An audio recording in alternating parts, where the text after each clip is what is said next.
Hey, welcome in. This is an Original Tales first story about what happens when someone stops tolerating how they're treated.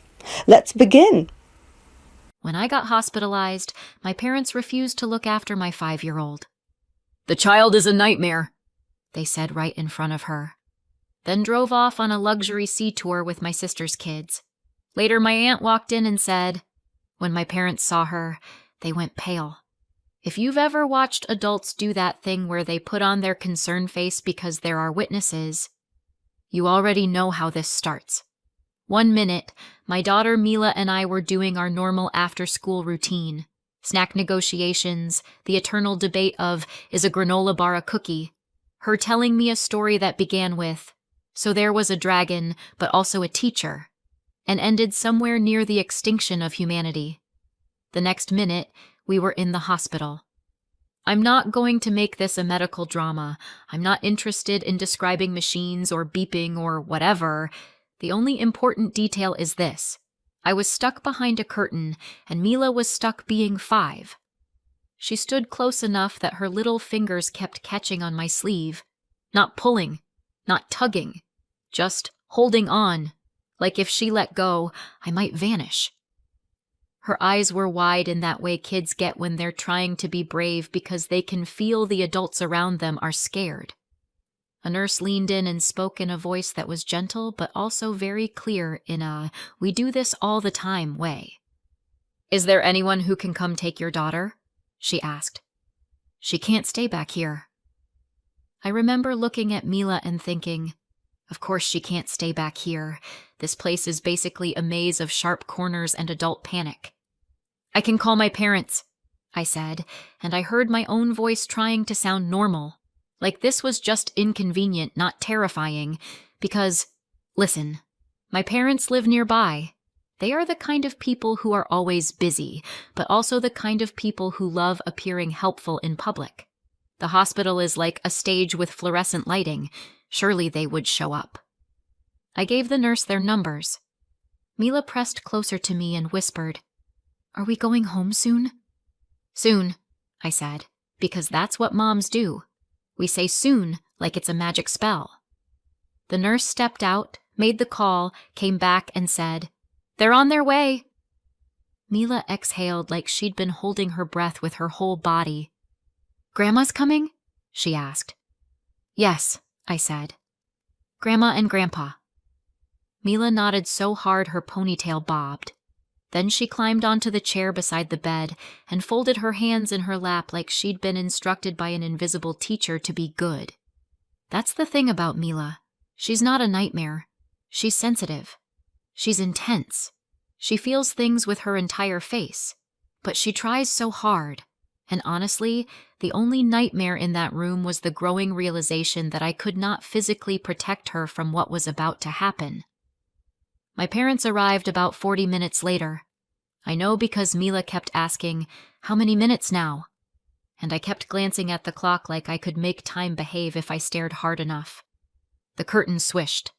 My mother appeared first, face arranged into a concerned expression like she'd practiced it in the mirror. My father came in right behind her, scanning the room like he was checking for cameras. Mila practically launched herself off the chair. "Grandma!"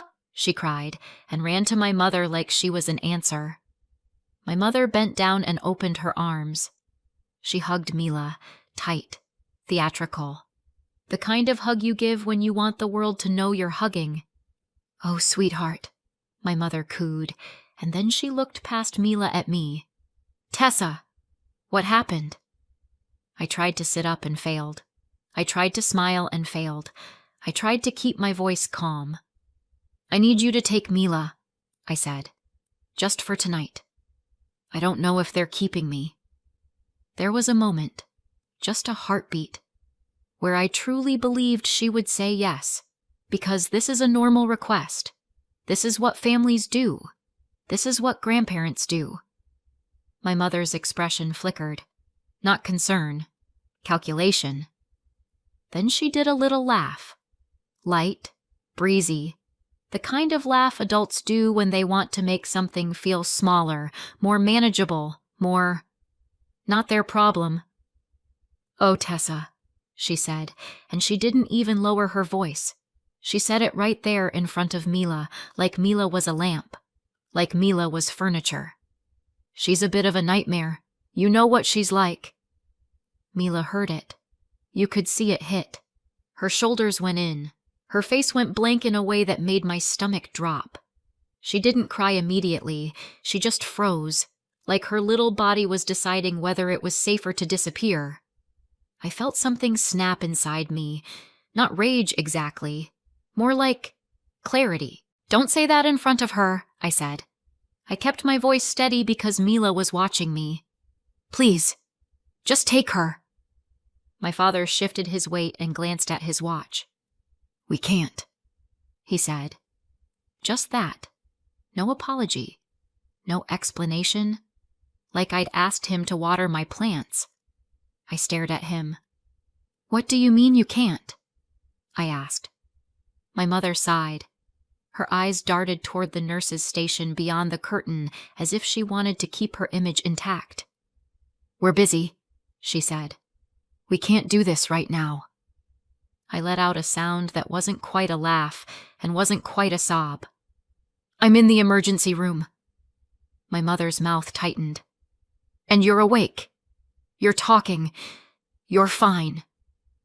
Mila's fingers tightened on my sleeve. She was looking at my mother like she didn't recognize her anymore. I swallowed and tried again. "Please, she needs someone she knows." My mother leaned in and kissed my forehead, quick, perfunctory, like she was stamping a document. "Be good for Mommy, okay?" she said to Mila, smiling brightly. And then she turned and walked out. My father followed, without Mila. For half a second, I didn't move because my brain genuinely refused to accept what my eyes were seeing. It was like watching someone commit a social crime in slow motion. Like surely someone would stop them. Surely an alarm would go off. Surely the universe would correct itself. But the universe did not. The curtains swished closed behind them. Mila made a small sound, soft, strangled. Like she was trying to swallow her crying because she'd just been told she was a nightmare and she didn't want to prove it. I reached for her, but a nurse stepped in gently, her voice firm. "We need to move your daughter out of the treatment area," she said. "We'll keep her safe, but she can't stay back here." Mila looked at me with wide, panicked eyes. "Mom? I'm here," I said, even though I wasn't sure I could keep that promise. I smoothed her hair and said the only thing I could think of. "You didn't do anything wrong." The nurse crouched down to Mila's level. "Hey, sweetheart, I'm going to take you to a family room where you can sit and have some water, okay?" Mila's gaze flicked from the nurse back to me, pleading. She clung harder. And then the nurse gently peeled her fingers off my sleeve. I watched my child get led away down a hallway because my parents refused to take her. That's the betrayal, not the leaving. The leaving was bad. But the betrayal was the fact that Mila looked back at me as she was taken away, and I couldn't go with her. Hours passed in a blur of waiting and adults speaking in calm voices that did not calm me.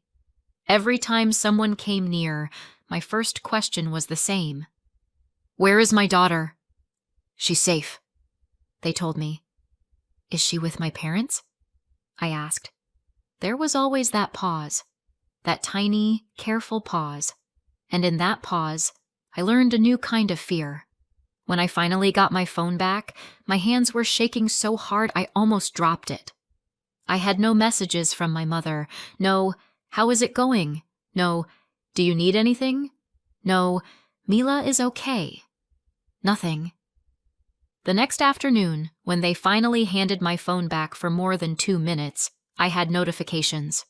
Sloane had posted. My sister, Sloane, might as well be called the sun, because in my family everything orbits her. She'd posted a series of photos, bright sky, smiling kids, boat railing, a ridiculous amount of happiness. And there, in the background of the third photo, were my parents, grinning, like this was the best day of their lives. I stared at the screen until my eyes stung. They weren't busy. They weren't trapped. They weren't dealing with something important. They were out on a luxury sea tour with my sister's kids while the hospital arranged emergency care for my child. I set the phone down very carefully, the way you set down a glass you know is about to shatter. Not long after my parents walked out on us, the curtain moved again. A woman stepped in who didn't look like a nurse and didn't look like hospital staff. She looked like someone who belonged in my life, except she hadn't been, not for a long time. Aunt Irene. She was older than my mother, childless, quietly wealthy in a way that didn't need to announce itself. When I was little, she was the person who remembered my favorite snacks, who asked what I was reading, who treated me like I was interesting, not useful. Then she disappeared from my life. Or more accurately, she was removed from it. I blinked up at her, not sure if I was hallucinating. She just looked at me and said, "Where is Mila?" At the time, I didn't know how she'd found us, or what her presence was about to set off. If Aunt Irene showing up felt like a plot twist, it's because my family has always been very committed to the art of selective reality. Example: my childhood. I brought home an A+ paper once. I slid it onto the kitchen counter like I was presenting evidence in court. My mom glanced at it and said, "Nice." Then she called out, loud enough for the neighbors to hear, "Sloan, come here, honey. Tell your sister what happened at lunch today." Sloan marched in like she owned the place and announced, "Mrs. Halpern said my drawing was so creative." My parents reacted like she'd cured a disease. I stood there holding my A+ like, okay, cool. I'll just laminate my feelings. That was the family brand. I was the capable one. Sloan was the special one. We didn't need a family meeting. We had a pattern. When we had kids, the pattern didn't disappear. It got a budget. At one of Sloan's kids' soccer games, my parents showed up in matching shirts. Matching. Shirts. Like they were a themed attraction. My dad had a folding chair. My mom had snacks. There was a cooler involved.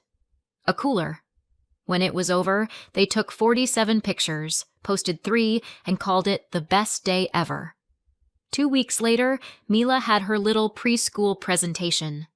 It was 8 kids holding paper plate masks and whispering into a microphone. I texted my mom the time and said, "It would mean a lot if you came." She replied, "Busy. Rain check. Tell her we're proud." Tell her. Like pride was something you could send through the mail. Mila still asked, "Are Grandma and Grandpa coming?" I said, "Maybe next time." Like I didn't already know the answer. Then the money started. 7 years ago, my mom called me on a random Tuesday with that specific voice she uses when she wants your nervous system to do the work for her. "My back is killing me," she said. Not, "I'm sore." Not, "I overdid it." More like, "I am a tragic heroine in a Victorian novel." Then she added the line that makes you feel like a monster for breathing. "The doctors can't really figure it out." Pain plus mystery is the ultimate guilt sandwich. She didn't give me medical details. She didn't need to. She skipped straight to the part where the world is unfair and only I can fix it. "The treatments aren't covered," she said. "The good ones. We're trying everything." I work in finance. I'm not living in a penthouse, but I wasn't choosing between rent and ramen either. I had tight but doable money, so I said, "Okay, how much?" That night I set up a monthly transfer, $1,580. My mom loved that number. Specific numbers sound official. Specific numbers sound like it's based on something other than vibes and manipulation. The first month she texted, "Got it. Not thank you. Not you're saving me. Just, got it." Like I'd sent her a package. Then it settled into routine, and once something becomes routine, people stop asking if it should exist, until it doesn't.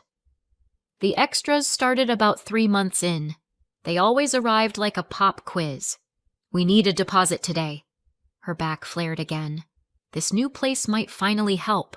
Always urgent. always framed like delay equals suffering, always small enough to feel petty to resist. $750, not $10,000, not sell your car, just enough to make you think, fine, I can do this. It's my mom. And every time I hesitated, my mother had a way of making my hesitation sound cruel. You don't want me to be in pain, do you? Which is a wild question, because obviously no one wants that. But also, I didn't want my daughter growing up thinking love equals emergency transfers. At home, I lived like someone who was doing fine on paper and doing math in my head in real life. I'd be in Target holding 2 identical packs of socks, calculating which one was cheaper per pair, like I was running a small nation. Mila would point at a toy and say, "Can I have that?" And I'd say, "Maybe for your birthday," while my bank account quietly funded my mother's treatment and my sister's entire personality. Meanwhile, my parents still found money for things that didn't look like pain. My mom's hair suddenly got shinier. My dad's watch got nicer. Sloane's life stayed comfortable. Once, I saw a photo of my mom at a restaurant with Sloane. Table full of plates, cocktails, the whole "we deserve this" vibe. I stared at it and thought, that's funny, because last week your back pain was apparently so severe you needed me to send $750 by 3 p.m. But I didn't say anything, because I was the capable one, the peacekeeper, the one who didn't make noise. I told myself the same lie over and over. Maybe it's fine. Maybe it's not my business. Maybe I'm being paranoid. Maybe I'm selfish for even noticing. And that worked, right up until the hospital night. Because you can explain away a lot. You can explain away a suspicious brunch. You can explain away a new purse. But it's hard to explain away your child going quiet after being called a nightmare. It's hard to explain away your parents walking out of the ER without her. And it's impossible to explain away the fact that strangers had to keep your 5-year-old safe because your family wouldn't. When my aunt showed up at the hospital, she didn't bring flowers or a smoothie or a speech about positive thinking. She brought the first question that mattered. "Where's Mila?" Not, "How are you?" Not, "What happened?" Just, "Where is the child?" A nurse answered before I could. "She's in the family room. She's safe." My aunt's eyes narrowed slightly. "Safe because—" The nurse hesitated, the way professionals hesitate when they're choosing words that won't get them yelled at. "Because staff stepped in," she said carefully. "There wasn't an available guardian." My chest tightened. "And her grandparents?" my aunt asked. The nurse's pause was the answer. "They came earlier," she said. "They left." My aunt nodded once, like she'd already filed that under exactly what I suspected. Then she sat down close to my bed and took my hand in both of hers. Her grip was steady and warm, the opposite of my mother's quick forehead kisses, the ones that feel like a stamp. "I'm listed as an emergency contact," she said. "That's why they called me." I blinked. "I don't remember—" "You put me down years ago," she said gently. "Probably a school form. You knew who would show up." That sentence should have been comforting. It was. It was also humiliating in a way I can't explain without sounding dramatic, like I'd been quietly preparing for this kind of betrayal without admitting it to myself. Before I could speak, the curtain moved again. My parents walked in. Not quietly. Not nervously. They walked in like this was a scene they expected to take over, like the hospital had simply been holding my place in line until they could return. My mother's face was arranged into concern. My father's brows were knitted into serious. It was a good performance. My parents are very good at looking like parents. Then my mother saw my aunt sitting beside me. The concerned face vanished so fast it was almost impressive. My father stopped mid-step. His eyes flicked to the nurse, then to the social worker standing behind them, then back to my aunt. He was counting witnesses. That's when I understood why they were here. Not because they suddenly regretted leaving Mila, because someone official had called them back. The social worker cleared her throat. "Thank you for returning. We need to document what happened earlier regarding the minor child." My mother's voice turned sweet. "Of course. We were just confused about what was needed. There was a misunderstanding." My aunt didn't raise her voice. She didn't need to. "You left your granddaughter in a hospital," she said. My mother blinked rapidly. "We didn't leave her. You walked out," my aunt said, calm and clear. "And you didn't take her." My father's jaw tightened. "This doesn't need an audience." My aunt tilted her head. "You made it public when you abandoned a child in a public place." My mother tried to recover. "You know how Tessa is," she said, letting out a little laugh as if we were all friends at brunch. "She always turns things into a crisis. She never helps, and now we're the villains." I stared at her. "Never helps." My aunt looked at my mother like she'd just tried to hand her a flyer for something she did not want. "That's not the story the hospital has," my aunt said, "and it won't be the story in my house." My mother's mouth opened, closed. Her eyes darted to the social worker again. She could feel control slipping. The social worker spoke gently but firmly. "If you are refusing to take custody tonight, we need that stated." My mother's face tightened. "We're not refusing." My aunt turned slightly toward the social worker. "They refused earlier. That's why you called me." The social worker glanced at her notes and nodded. "That aligns with our report." My mother went pale. Not in an exaggerated way, in a very human, very scared way.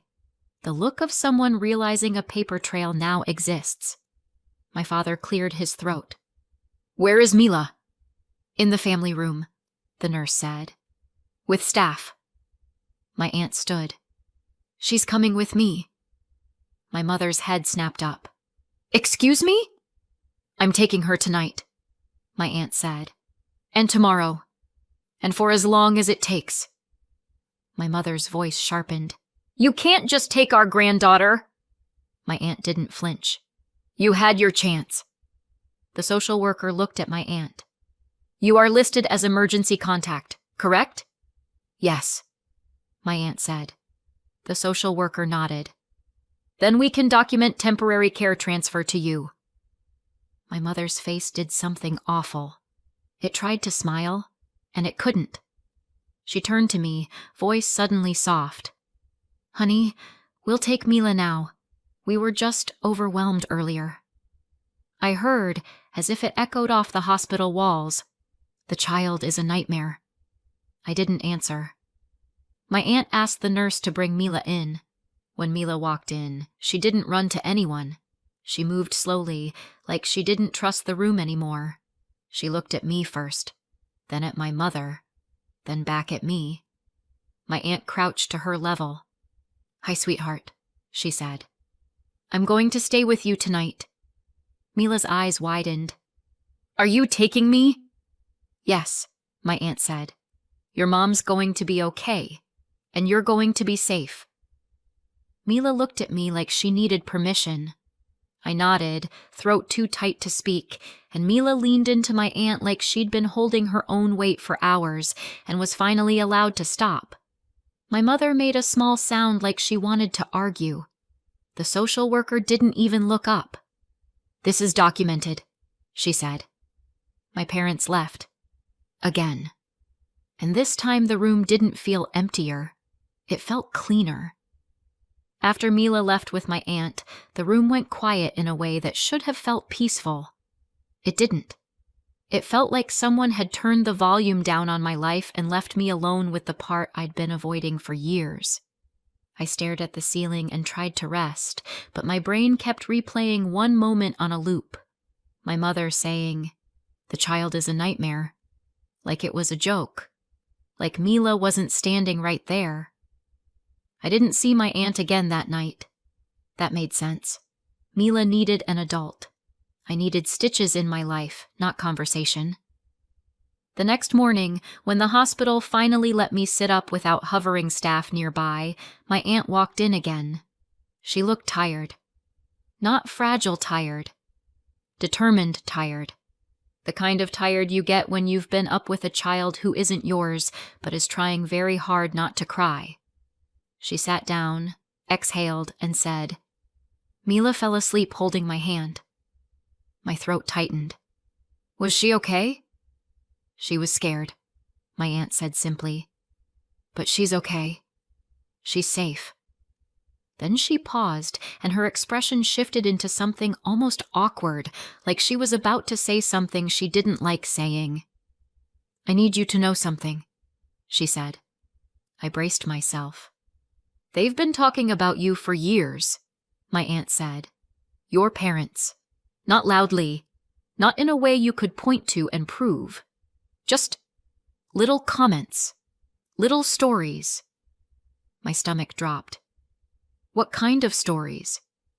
My aunt looked at me, steady. "That you don't help them. That you're selfish. That you're too busy.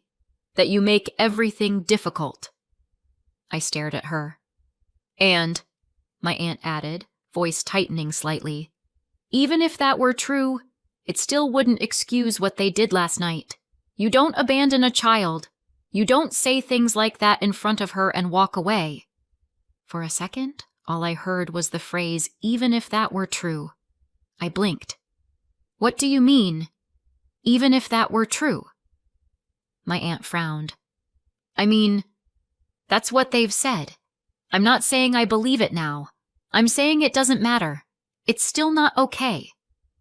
I sat there, staring at her like she'd spoken a different language. "They told you I don't help them?" I repeated. My aunt nodded once. "Yes." Something in my chest went cold and sharp. "I've been sending them money every month," I said, and the words came out flat, like my mouth didn't belong to me. "For years." My aunt's face didn't change right away.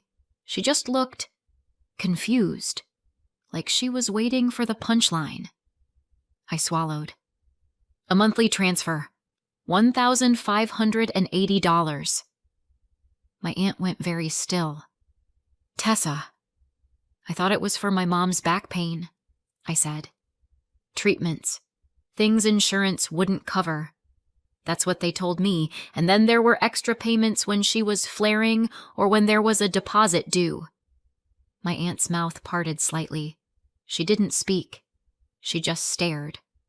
And that stare did something to me, because suddenly I realized how absurd it sounded out loud, how unbelievable it would be to someone who'd been told the opposite story for years. "You don't believe me," I said. My aunt's eyes snapped to mine. "I'm trying to process it." "I know," I said, and my voice shook. "I know how it sounds. That's why I didn't want to say it. That's why I didn't want to add it up." My hands were trembling as I reached for my phone. Not because she demanded proof, because I needed her to see it with her own eyes. I needed someone to see it. "I can show you," I said quietly. "I don't have the total in my head, but it's there." My aunt didn't move. She just nodded, slowly, like she was afraid that if she moved too fast, this would become real. I opened my banking app and scrolled. Month after month after month. $1,580. The same number, repeated like a heartbeat. My aunt leaned forward without realizing she was moving. Her hand went to her mouth. "Oh," she whispered. I kept scrolling. My throat burned. That's 7 years, I said. "And the extra payments are in here too."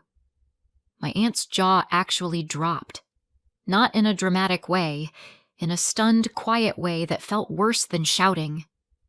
"They told me," she said slowly, like the words hurt to form, "that you never supported them, that you wouldn't help at all." I laughed once, sharp and bitter. "Apparently I'm selfish and also an ATM." My aunt stared at the screen again, then up at me, and something changed in her face. It wasn't pity. It was recognition. They lied to me, she said, very softly. Then she looked down at the numbers again and added even softer, and if they lied to me, they've been lying to you. She didn't say anything dramatic after that. She didn't promise revenge. She didn't give me a speech. She just sat there for a moment, staring at my phone like it might start making sense if she looked long enough. By the time I was discharged and back on my own couch, still sore and exhausted, she was already texting me lists. Over the next week, we worked in quiet bursts while Mila colored at the kitchen table and my aunt made sure she felt safe. We pulled statements. We gathered screenshots of the urgent texts. We lined up dates. We didn't need drama. The pattern was dramatic enough.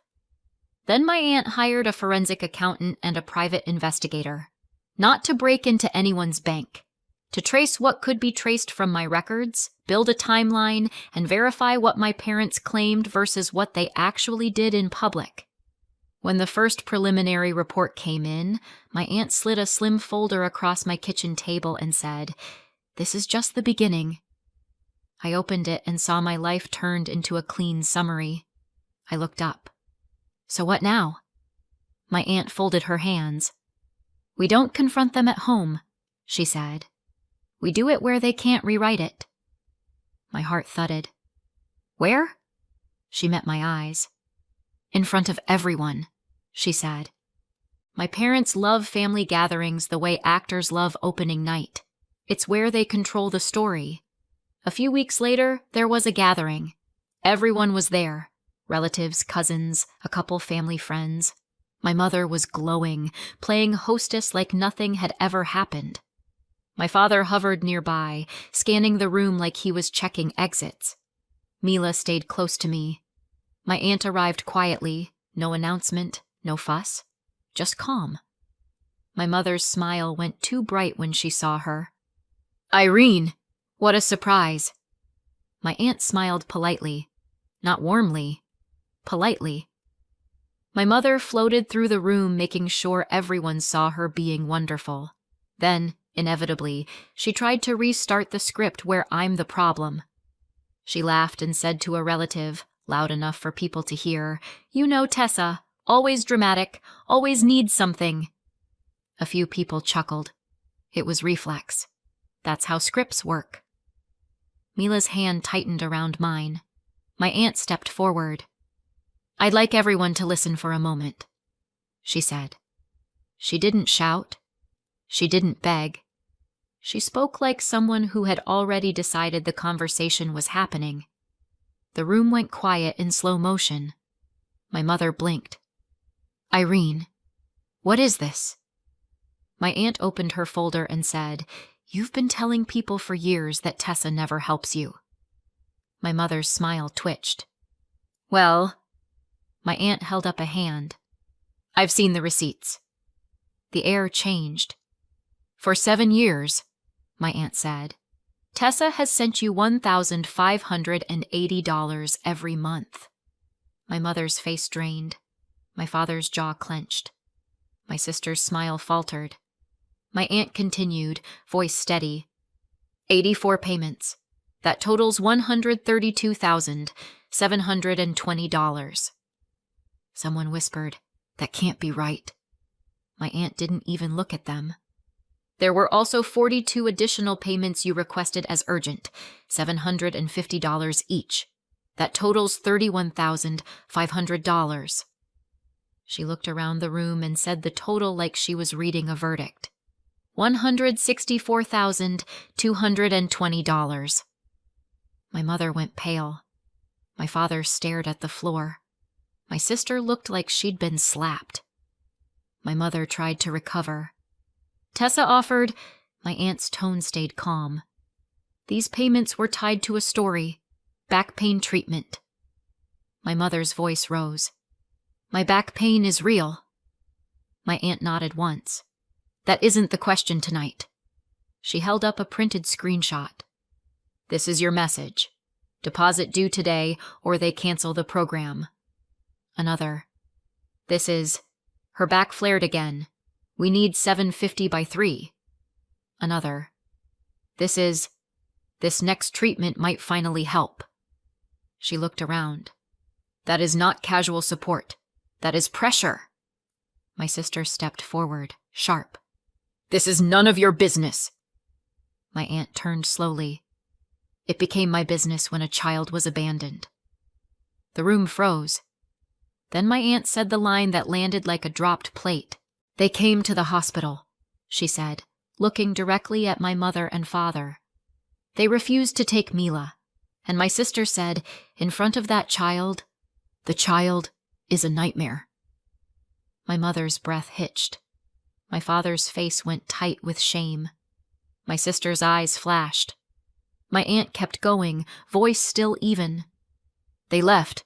Hospital staff had to arrange emergency care because no guardian would take her." Mila pressed closer to my side. I didn't move. I didn't have to. My aunt was saying what needed to be said. "And while Mila was being kept safe by strangers," my aunt said, "these two were smiling in photographs on a luxury sea tour with the other grandchildren." My mother whispered, "We were busy." My aunt's eyes sharpened. "You were on a boat." Silence. The kind that makes your ears ring. My aunt closed the folder gently. Then she said, "I am updating my trust.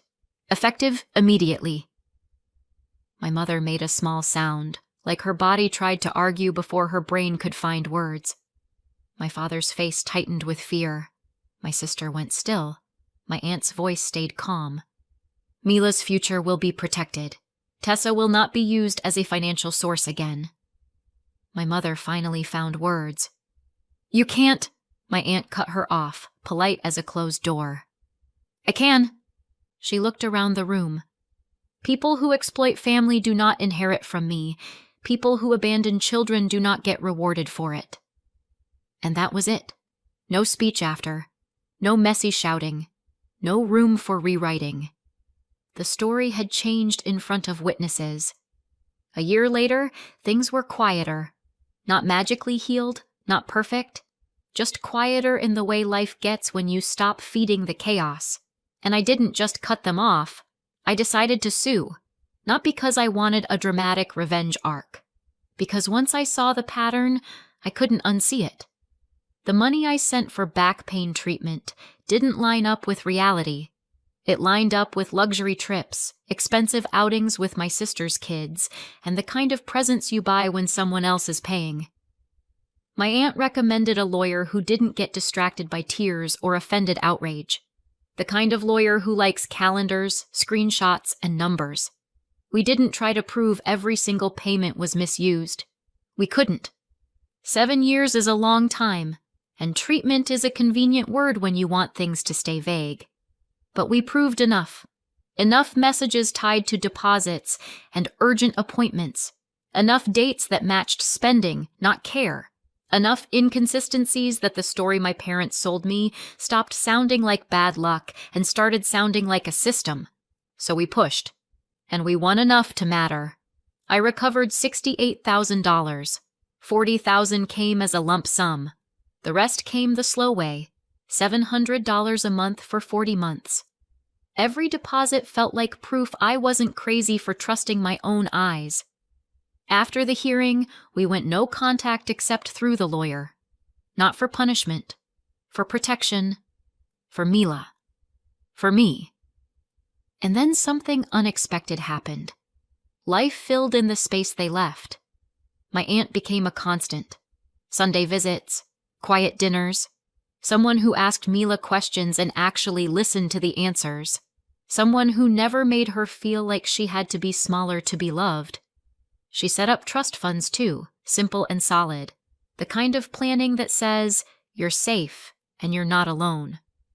Sometimes, late at night, I still think about how far it went and how long I let it go on. And I wonder if I did the right thing, or if I went too far. What do you think? Did I do the right thing, or did I go too far? Let me know in the comments and subscribe for more.